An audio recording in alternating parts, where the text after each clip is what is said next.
ഞാൻ ക്ലാസ്സിൽ നിന്ന് വെച്ചാൽ മിടുക്കന്മാരെ നന്നാക്കാൻ വേണ്ടി അല്ല. അവർക്ക് ഇങ്ങനെയുള്ള ക്ലാസ്സിന്റെ ആവശ്യം ഇല്ല. ഞാൻ ക്ലാസ്സിൽ നിന്ന് ഞാനൊന്നും നന്നാവൂല, എന്നെ കൊണ്ടൊന്നും കൊള്ളൂല, ഈ ക്ലാസ് കൊണ്ട് ഞാൻ നന്നാവൂല, ഇയാൾ എന്നെ ഒന്ന് നന്നാക്കി നോക്കും. അതുകൊണ്ട് ഒരാളിനെ പോലെ സ്പെയർ ചെയ്യില്ല. അപ്പോൾ അയാള് ശരിയല്ല, അയാളെ ഞാൻ വിട്ടേക്കാം, അയാളായിട്ട് ഞാൻ കൂടുതൽ ശ്രദ്ധിക്കുന്നു. റൈറ്റ്? അപ്പൊ ഇത്രയും വലിയൊരു ക്ലാസ് ഇത് വെച്ച് ചെയ്യുമ്പോൾ അത് ക്ലാസ് ആയിട്ടല്ല ചെയ്യുന്നത്. ഒരു പ്രശ്നമൊക്കെ ആണെങ്കിൽ ഇത് പറ്റും. ക്ലാസ് ചെയ്യുമ്പം ഐ കോണ്ടാക്ട് ഉണ്ടായിരിക്കണം. മനസ്സിലായില്ലേ? ശ്രദ്ധിച്ചിരിക്കുന്ന കുട്ടികൾക്ക് അധ്യാപകരുടെ ആവശ്യമില്ല. റൈറ്റ്? അതുകൊണ്ട് നിങ്ങളുടെ വിചാരിച്ചാൽ മാത്രമേ ഇത് എഫക്റ്റീവായിട്ട് ചെയ്യാൻ പറ്റൂ. റൈറ്റ്? കുട്ടികളെ മാത്രമാണെങ്കിൽ എനിക്ക് ഹൈടെക് അറേഞ്ച് ചെയ്ത് ഞാൻ ചെയ്യും. എൻ്റെ ക്ലാസ്സിൽ എന്തൊരു കുട്ടി ശ്രദ്ധിക്കാതിരിക്കുന്നോ അന്ന് ഞാൻ പണി നടത്തും.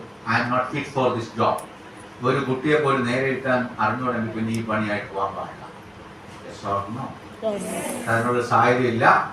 എൻ്റെ അടുത്ത് 10:30 തുടങ്ങുമെന്ന് പറഞ്ഞു. അപ്പോൾ ഉദ്ഘാടനമൊക്കെ ഉണ്ടെന്ന് പറഞ്ഞു. ഞാൻ പറഞ്ഞു 11 മണിക്കെങ്കിലും സമയം കിട്ടുമോ? എന്നെ കണ്ടിട്ടൊരു കാര്യമില്ല. ക്ഷേത്രത്തിൽ പോയി ഇങ്ങനെ തൊഴുതിട്ടും കാര്യമില്ല. അവിടെ നിന്ന് കിട്ടുന്നത് സ്വീകരിക്കാൻ അറിയാമെങ്കിൽ അവിടെ പോയിട്ട് കാര്യം കൊടുക്കും. മനസ്സിലായില്ലേ? ഉദ്ഘാടനത്തിൽ ഞാൻ പോകാറില്ല. കാരണം അങ്ങനെ ഒരാൾ ദാടി വെച്ചൊന്ന് ഉദ്ഘാടനം ചെയ്യുന്ന ആ ഒരു കാര്യമില്ല. ഞാൻ വരുമ്പോൾ നിങ്ങൾക്കോ എനിക്ക് ഗുണം ചെയ്യണം, അല്ലേ? അല്ല, എൻ്റെ രൂപമല്ല, എൻ്റെ വാക്കുകളാണ് നിങ്ങളിൽ മാറ്റങ്ങൾ ഉണ്ടാക്കുന്നത്. റൈറ്റ്?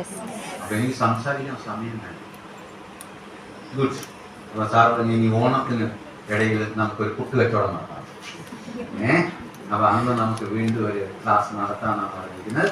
അതല്ല, എന്തിനാ ഈ ഓണ പരീക്ഷയ്ക്ക് മുമ്പ് വെക്കുന്നത്? തുടക്കത്തിലേ കൊടുക്കണം. പരീക്ഷാ പേടി മാറ്റാൻ. എന്തിനാ പരീക്ഷാ പേടി വരുന്നത്? പഠിക്കാത്ത കുട്ടികൾക്ക് പരീക്ഷാ പേടി വരും.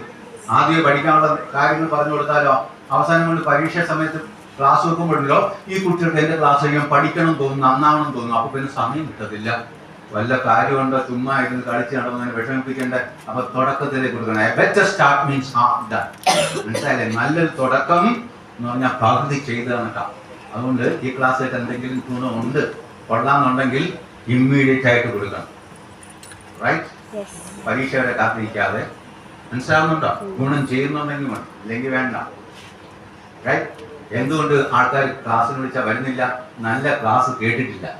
അതാണ് കാര്യം. എന്തെങ്കിലും ഗുണം ചെയ്തേ നമ്മൾ വീണ്ടും പോകും. ഗുണം ചെയ്തേ പോവോ? ഇല്ല. എന്തിനാണ് ഇത് വെക്കുന്നത്? നമുക്കെങ്കിലും ഒരു ബോധം വേണം. റൈറ്റ്?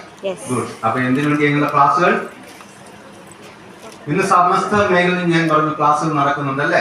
LKG മുതൽ പെൻഷനേഴ്സ് അസോസിയേഷനിൽ ഇങ്ങനെയുള്ള ക്ലാസ് നടക്കുക. അതുകൊണ്ട് നിങ്ങൾ ഇങ്ങനെയുള്ള ക്ലാസ്സിൽ പങ്കെടുത്തുണ്ടായിരിക്കാം. അതുകൊണ്ട് തന്നെ ക്ലാസ്സിനെ പറ്റി ഒരു മുൻ ധാരണ കാണും. ഇങ്ങനെയൊക്കെ ആയിരിക്കും. അങ്ങനെ ഒരു മുൻ ധാരണയോടുകൂടി ക്ലാസ്സിനെ വീക്ഷിക്കാതെ ഈ ക്ലാസ് എങ്ങനെയാണെന്ന് അറിയാനുള്ള ആകാംക്ഷയോട് കൂടി എഗ്രി തലയാട്ടിയ പരവാദം. എന്തിനാണ് നിങ്ങളുടെ ക്ലാസ്സിൽ പങ്കെടുക്കുന്നത്? പറഞ്ഞു. എന്ന് പറഞ്ഞാൽ ഗുഡ്. എന്തിനാണ് നിങ്ങളുടെ ക്ലാസ്സിൽ പങ്കെടുക്കുന്നത്?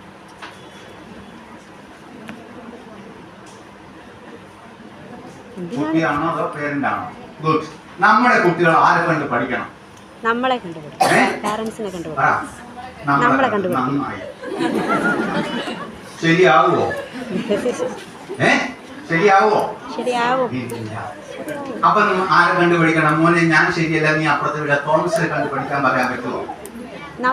ഒരു ഉത്തരം ചോദിച്ചിട്ട് അമ്മ വാ തുറക്കുന്നില്ല. പിന്നെയാ കുട്ടികൾ. അമ്മക്ക് കുട്ടികളുടെ റോൾ മോഡലാകാൻ പറ്റണം. ഇനി നിങ്ങൾ പഠിച്ച് പോസ്റ്റ് ഗ്രാജുവേഷൻ ചെയ്യേണ്ട. നിങ്ങൾ ചെയ്യുന്ന പണി വൃത്തിയായിട്ട് ചെയ്താൽ അവർ ചെയ്യുന്ന പണി അവരും വൃത്തിയായിട്ട് ചെയ്യും. ഇത് ഉപ്പ് കൂടുമ്പോൾ പറയും അതെ അച്ഛൻ ബഹളം വെച്ചോണ്ട് ഉപ്പ് കൂടിയാണ്. അപ്പൊ കുട്ടി മാർക്ക് കുറയും വേറെ എന്തെങ്കിലും പറയും. ഷോർട്ടണോ? അതാണ് കാര്യം.